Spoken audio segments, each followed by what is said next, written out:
برو راست، برو چپ، عقبو بگرد. اسپایدرمن منو نجات بده، دستم گیر کرده به میخ. الان میام کمکت، الان میام.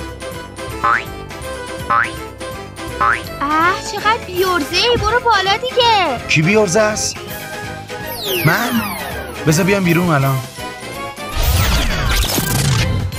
چرا نمیری بالا؟ فقط یه قدم مونده تا اون آدمو نجات بدی ولی هی میترسی. انگار اسپایدرمنم ترسیده نه؟ آره انگار میترسه بیفته زمین. تو هیچ وقت شکست خوردی؟ آره یه بار با دوچرخه خوردم زمین. و چی شد؟ هیچی، پام زخمی شد. بعدش هم دیگه یاد گرفتم تعادلمو حفظ کنم. آفرین، پس تو هم مثل اسپایدرمن یه قهرمانی.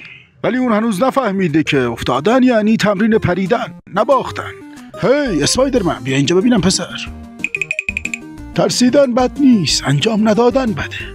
یادت باشه بترس ولی انجام بده.